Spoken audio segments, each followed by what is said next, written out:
நடந்து வந்த பாதைகளை நினைக்கும் போதெல்லாம் கண்ணீரோடு நன்றி சொல்லி துதிக்கிறேன் ஐயான்னு. எவ்வளோ போராட்டங்கள் மத்தியில் கர்த்தர் நம்மை எப்படி நடத்திட்டு வந்திருக்கிறாருன்னு நம்ம யோசிச்சு பாருங்க. உங்கள் சத்துருக்களை வைத்து தான் சில நேரத்தில் ஆண்டவர் உங்களை வந்து சரிப்படுத்துவார். அல்லேலூயா.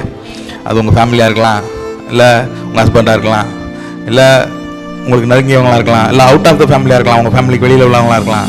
இவர்களை வைத்து தான் ஆண்டவர் சில நேரத்தில் உங்களை அவர் பக்கம் இழுப்பார். அவங்க நெருக்கும் போது அவங்கள வச்சே உங்களை என்ன பண்ணுவார், திருப்புவார். அவர் திருப்ப நினைக்கும் பொழுது நீங்கள் எங்கே கையை வச்சா நீங்கள் சரியாவீங்கன்னு அவருக்கு நல்லா தெரியும். ஏன்னா படைக்கப்பட்ட உங்களுக்கே எவ்வளோ அறிவு இருந்தால் படைச்சவருக்கு எவ்வளோ அறிவு இருக்கும். அல்லேலூயா. அதனால் அவர் அப்படி பண்ணாதான் நீங்கள் என்ன பண்ணுவீங்கன்னா ஜெபம் பண்ணணும்னு ஒரு விஷயம் இருக்குன்றதே நினைப்பீங்க. அல்லேலூயா.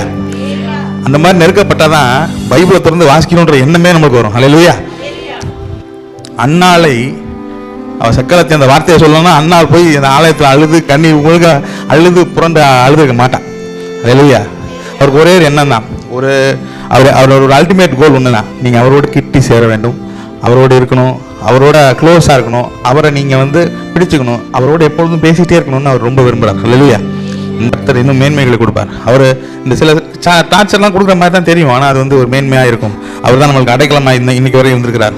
எல்லா காரியத்திலையும் அவர் நம்மளுக்கு அடைக்கலமாக இருந்திருக்கிறார். பல நன்மைகளை செய்திருக்கிறார்.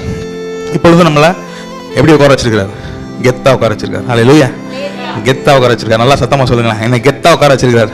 கண்ணீர்லாம் இருக்கலாம், ஒரு ஓரமாக வச்சிருங்க, அதெல்லாம் ஓரமாக அப்படியே ஒரு ஓரமாக தள்ளி வச்சிருங்க. எவ்வளோ எல்லாருக்கும் உலகத்தில் இருக்கிற அம்பானிலேருந்து அதானி வரைக்கும் எல்லாருக்கும் போராட்டம் இருக்குது. யாரும் வெளியே சொல்கிறதில்ல. ரொம்ப சின்ன காரியமாக ரொம்ப கஷ்டப்படுற நம்மளுக்கு அது பெருசாக தெரியுது. எதனாலும் அவனும் 10,000 கோடியோ வாங்கிட்டு ஊர் போய் ஒழிஞ்சு கிடக்கிறான். அவனுக்குலாம் ஒன்றுமே இல்லை. நம்ம சாதாரணமாக இருக்கிற நம்மளுக்கு அது பெரிய விஷயம் அது. ஆனால் கர்த்தர் நம்மை இந்த மாதிரி பலப்படுத்தி கொண்டே இருக்கிறார். மாதம் வந்து இன்னுமாய் நம்ம பலப்படுத்தி ஸ்திரப்படுத்தி நிலைநிறுத்த வைக்கிறார். அல்லேலூயா.